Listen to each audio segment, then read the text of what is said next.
আসসালামু আলাইকুম রহমতুল্লাহ। আশা করি অনেক ভালো আছেন। একদম শূন্য থেকে গ্রামার শিখি এই কোর্সের 23 নাম্বার ক্লাসে আমরা চলে এসেছি। আজকে আমরা যেটা শিখবো সেটা হচ্ছে নাম্বার। আমরা আগেই বলেছি একদম শূন্য থেকে শিখবো, শূন্য থেকে এমনভাবে শিখবো বেসিক টু অ্যাডভান্স লেভেল, যাতে আর নেক্সট আপনাকে অন্য কোথাও ইংলিশ না শিখতে হয়। ওকে, ক্লাসগুলো দেখেন, ক্লাসগুলো দেখে আপনি ডিসিশন যে আসলেই আপনাকে অন্য কোথাও আবার ইংলিশ শিখতে হবে কিনা। তাহলে আসি 23 নম্বর ক্লাসের নাম্বার। নাম্বার কাকে বলা হচ্ছে? নাম্বার মানে সংখ্যা বা বচন। নাম্বার মানে কি?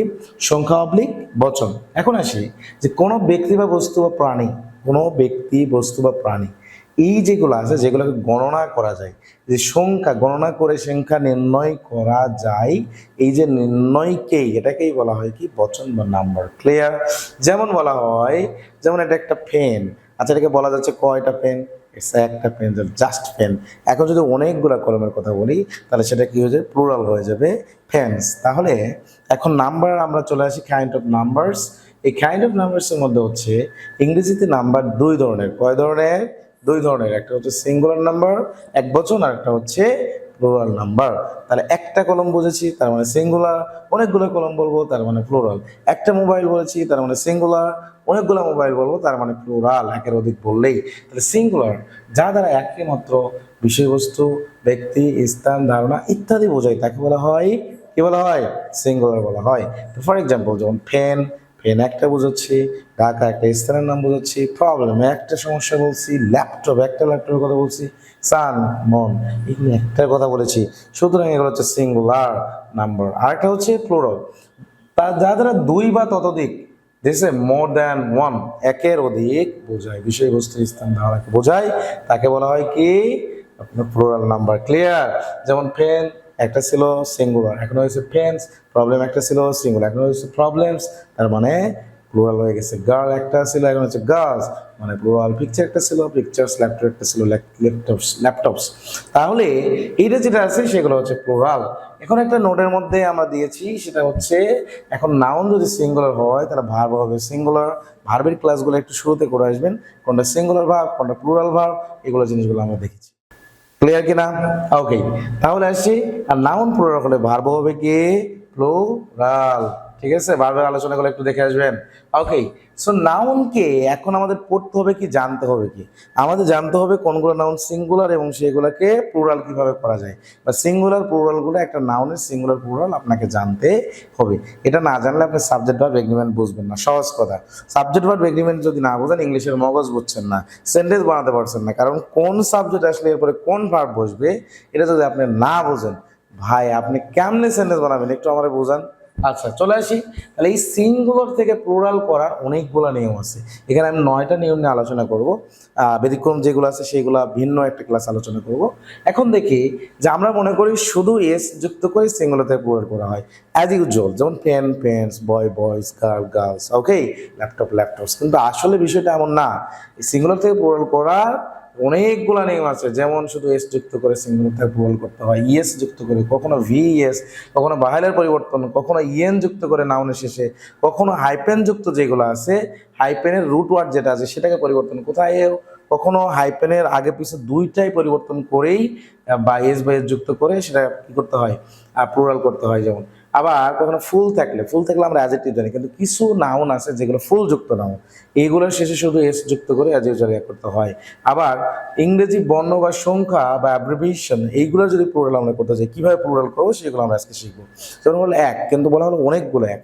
এক বলা হলো টি, কিন্তু বলা হলো অনেকগুলো টি। তাহলে কিভাবে আপনি একটু প্লুরাল করবেন সেইটা আজকে আমরা ইনশাল্লাহ শিখবো। ইনশাআল্লাহ আজিজ, আমরা ডিটেলসে চলে আসি। ডিটেলসে দেখি সাধারণত নাউন শেষে এস যুক্ত করে প্লুরাল করতে হয়। আমরা কি বললাম? সাধারণত নাউনের সাথে এস যুক্ত করে প্লুরাল করতে হয়। তাহলে যেমন সিঙ্গুলার আছে কি ব্যাগ, সেখানে ব্যাগস, বয় বয়স, ডল ডলস। ঠিক আছে, এখানে আরো আছে, এগুলো একটু আরো বিভিন্ন বই আছে, বইগুলো একটু পড়ে নেবেন। ওকে, যেমন আপনি নিট বইটা সুন্দর করে পড়তে পারেন। নিট বইটা আমি যত স্যারের কাছে ধরে ধরে শূন্য থেকে শিখেছি। It's been long since, so that's books also very better. Okay, তাহলে আসি, which of the following is the plural form of boys. দেখেন কম্পিটিটিভ এক্সামে কীভাবে এসেছে, কম্পিটিটিভ এক্সামে এসেছে যে কিভাবে আপনার বয়ের সিঙ্গুলার প্লুরাল ফর্মটা কি, আবার দেখা যাচ্ছে বয়েজ দেওয়া থাকলো সেটা সিঙ্গুলার ফর্মটা কি, এটাও দেওয়া থাকতে পারে। যেমন বয় থেকে বয়েজ আমরা জানি এস যুক্ত করতে হবে, ডলের শরীর প্লুরাল ফর্ম কোনটা, যে ডলস। তাই এইরকম ভাবে আপনার কম্পিটিটিভ এক্সামের মধ্যেও আসতেছে। আচ্ছা, আমরা দ্বিতীয় নাম্বার রুলস দেখি। দ্বিতীয় নাম্বার রুলসে বলা হয়েছে সিঙ্গুলার নাউনের শেষে যদি X, S, double S, S H, C H এইগুলো কখনো চর মতো যে উচ্চারণ হয়, কি উচ্চারণ হয়, চ চ চ চ। ওকে, তাহলে এক্স ও জেড থাকলে অথবা কি আরো কি আছে এক্স জেড, এইগুলো থাকলে ওয়ার্ড শেষে ইএস যুক্ত করতে হয়। কি করতে হয়, ইএস যুক্ত করতে হয়। যেমন বলা হলো বাস, লাস্টে এস আছে, বাসেস, ফক্স লাস্টে এক্স আছে, ফক্সেস, বেঞ্চেস আছে, চর মতো উচ্চারণ হচ্ছে বেঞ্চেস, আর face faces, dish dishes, S S S. Okay, তাহলে এটা আপনার এক্সামে কিভাবে এসেছে দেখেন। ফক্স এর সঠিক প্লুরাল ফর্ম কোনটি, তাহলে ফক্স এর সঠিক প্লুরাল ফর্ম হচ্ছে ফক্সেস, ইয়েস যুক্ত করতে হবে। এই যে বি নাম্বার অ্যান্সার, ক্লিয়ার। ওকে, কিন্তু আমরা যা নিয়ম পড়েছি এটা অনুযায়ী আবার ব্যতিক্রম কিন্তু আছে। তাহলে আমি যেই নিয়ম পড়াবো এই নিয়মের যদি ব্যতিক্রম কিছু থাকে আমাদের, তাহলে ইনশাল্লাহ সেটাও আমরা বলার চেষ্টা করব। আমি বলেছি একদম শূন্য থেকে আপনাকে শেখাবো, এর বাইরে আপনাকে গ্রামার শেখার জন্য অন্য কোথাও যেতে হবে না ইনশাল্লাহ। জাস্ট ধৈর্য ধারণ করে ক্লাস দেখেন, আশা করি ইনশাল্লাহ আর কোনো কিছু প্রয়োজন হবে না। ব্যতিক্রম, সিএইচ এর উচ্চারণ যদি কর মতো হয়, আগে বলেছি চর মতো হয়, এখন বলছি কর মতো যদি হয়, হলে সিঙ্গুলার নাউনের শেষে শুধু এস যুক্ত করতে হবে। ক্লিয়ার? তাহলে চর মতো হলে ইএস যুক্ত করতে হবে, আর যদি কর মতো হয় তাহলে সেই ক্ষেত্রে শুধু এস যুক্ত করতে হবে। যেমন মনার্ক, লাস্টে সিএইচ তে কর মতো, মনার্কস। ঠিক আছে, স্টোমাক, এই যে লাস্টে উচ্চারণ কি হয়েছে, আমরা সিএইচ তে কর মতো হয়েছে, তার মানে কি করতে হবে এখন, শুধু এস যুক্ত করতে হবে। আরো আছে, এগুলো একটু দেখে নেবেন। ওকে, পরে আসি 3 নাম্বার রুলসে। 3 নাম্বার রুলসে আমরা চলে আসি।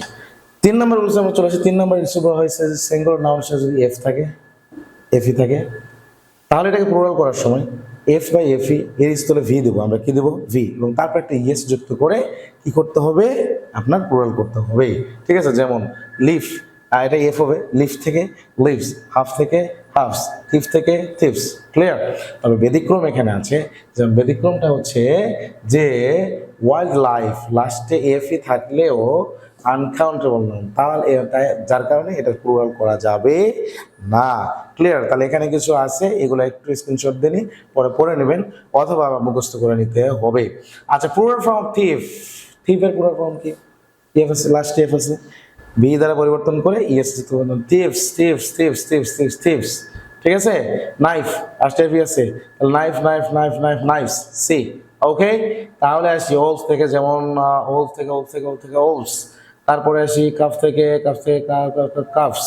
ক্লিয়ার কিনা? তবে ব্যতিক্রম আছে, লাস্টে যদি এফ থাকে, লাস্টে যদি এফ থাকে সেগুলো আমরা বলেছি এফ এর পরিবর্তে ভি দিয়ে ভির শেষে ইএস যুক্ত করবো। কিন্তু কিছু নিয়ম আছে যেইগুলা বিপরীত, লাস্টে এফ থাকার পরেও শুধু এস দ্বারা করতে হবে। যেমন চিপ, সেখান থেকে কি নেতা, চিপস। তারপরে হচ্ছে কি আপনার বিলিফ থেকে লিভস, প্রুফ থেকে প্রুফস, এই যে রুফ থেকে রুফস, হ্যাঁ, ব্রিফ থেকে ব্রিফস, হুফ থেকে হুফস, এইগুলো একটু দেখে নেবেন, আশা করি ক্লিয়ার। তাহলে ব্যতিক্রম আছে, এই যে ঢাকা বিশ্ববিদ্যালয় থেকে শুরু করে সব জায়গায়, অনেক জায়গায় আসছে, অনেক জায়গায়। তাহলে choose the correct plural form, নিচের কোনটা মানে কারেক্ট প্লুরাল ফর্ম, নিচের কোনটা কারেক্ট প্লুরাল ফর্ম, ওলস, ওলস না, এগুলো সবগুলাই ভিএস হবে, শুধু রুফস, তাই এটা কি হবে, শুধু এস যুক্ত করে করতে হবে। ক্লিয়ার? আশা করি এত ঝামেলা থাকার কথা না। যেমন ড্র থেকে ঢাকা বিশ্ববিদ্যালয় আসছে ড্রপস, মুখস্থ করতে হবে, মুখস্থ করতে হবে, করার কিছু নেই, যে ড্রপস মুখস্থ করতে হবে এগুলা। আর এরকম অনেক প্রশ্ন আসছে, কত জায়গায় আসছে দেখছেন, ঢাকা বিশ্ববিদ্যালয় কতবার আসছে, রাজশাহী বিশ্ববিদ্যালয় আসছে, এই কম্পিটিটিভ এক্সামগুলোতে আসছে। আশা করি ক্লিয়ার, আশা করি ক্লিয়ার, আর কোনো সমস্যা থাকার কথা না। তাহলে আমরা আরও সিঙ্গুলার প্লুরাল যেগুলো রুলস আছে আমরা ক্লাসে ক্লাসে যোগ করবো, কারণ আমরা চাচ্ছি না যে ক্লাসগুলো বড় হোক। ক্লাসগুলো বড় হলে আমাদের ধৈর্য অনেক বেশি, আমরা ক্লাসগুলো করতে চাবো না। So if you feel it's better, obviously share, আপনারা অবশ্যই শেয়ার করে দেবেন, কমেন্ট করবেন, এবং কেমন হচ্ছে ভিডিওগুলো সেটা মাস্ট মাস্ট মাস্ট জানাবেন। Okay, so best of luck today, see you around. আসসালামু আলাইকুম ওয়া রাহমাতুল্লাহি ওয়া বারাকাতুহু।